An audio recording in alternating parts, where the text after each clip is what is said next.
জমাট বাঁধা বরফ ভেঙে মাথা চাড়া দিয়ে উঠল এক দানবীয় যান্ত্রিক বাহন, কেঁপে উঠল চারপাশ। পরে বোঝা গেল সেটি একটি সাবমেরিন। এমন এক ভিডিও ভাইরাল হয়েছে সম্প্রতি, যদিও ঘটনা এবং ভিডিওটি এখনকার নয় বরং 2018 সালের। তবে বরফ ভেঙে আস্ত সাবমেরিন উঠে আসার এই দৃশ্য অবাক করেছে নেটিজেনদের। তাই প্রশ্ন উঠছে, কোথায় ঘটেছে এই ঘটনা? কোন দেশের সাবমেরিন এটি? আর্কটিক মহাসাগরের জমাট বাঁধা বরফ ঠেলে উঠে আসা সেই যান্ত্রিক বাহনটিও হচ্ছে মার্কিন নেভাল ফাস্ট অ্যাটাক সাবমেরিন। লস অ্যাঞ্জেলেসের দ্রুতগতির সাবমেরিন ইউএসএস হার্ড 463 শুধুমাত্র মাথা তুলে দেওয়াই নয়, রীতিমতো 3 ফুট বরফ ভেঙে উঠে এসেছে শক্তিশালী এই ডুবোজাহাজ। 110 মিটার দীর্ঘ এবং 16,500 টন ওজনের এই সাবমেরিন বানাতে খরচ হয়েছিল $2 বিলিয়ন মার্কিন।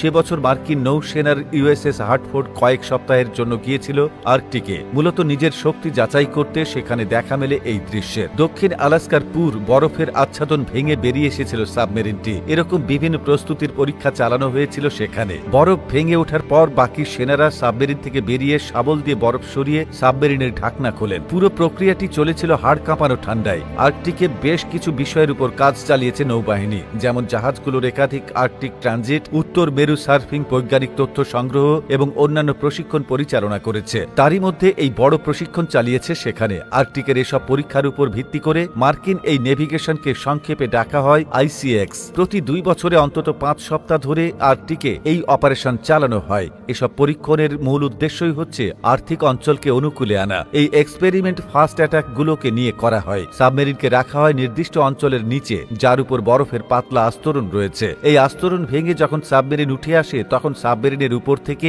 পেরিস্কোপ এবং অ্যান্টেনাগুলো সরিয়ে রাখা হয়। তবে এই কাজে বেশ জটিলতা রয়েছে, যেমন বরফ ভেঙে ওঠার পর ক্রু মেম্বারদের বাইরে বেরিয়ে এসে সাবমেরিনের উপরে থাকা বরফ কেটে পরিষ্কার করতে হয়। শুধু তাই নয়, তার আগে বাইরে থেকে কিছু সদস্যকে সাবমেরিনের প্রবেশ পথে আটকে থাকা বরফ সরাতে হয় ক্রু মেম্বারদের বের হতে সাহায্য করার জন্য। তারপর তারা বের হতে পারে। এমনকি মূল বরফের আস্তরণের উপর তুষারের ভারী আচ্ছাদন সরিয়ে ফেলতে হয় সাবমেরিনের উঠে আসার পথ সহজ করার জন্য। এছাড়া সাবমেরিনের প্রবেশ পথ যেখানে অবস্থান করছে সেই জায়গা চিহ্নিত করে বরফের স্তর উঠিয়ে ফেলতে হয়। শুনতে অবাক মনে হলেও পুরো বরফের এই আচ্ছাদন কাটার জন্য ব্যবহার করা হয় গাছ কাটার মেশিন। সাবমেরিন নিচের গভীর পানি থেকে বরফের আস্তরণ ভেঙে ওঠার সময় মোটেও সোজাসুজি ওঠে না, বরং এক্ষেত্রে কিছু নিয়ম মেনে উঠতে হয়। যেমন সাবমেরিন বরফের আস্তরণ ঠেলে ওঠার সময় প্রথমে মাছের মতো করে নিচ থেকে সামনের দিকে অর্থাৎ মুখের দিকটা তোলে, তারপর পুরোটা সোজা হয়ে ভেসে ওঠে। এভাবেই সম্পন্ন হয় সাবমেরিনের বরফ ভেঙে ওঠার মিশন।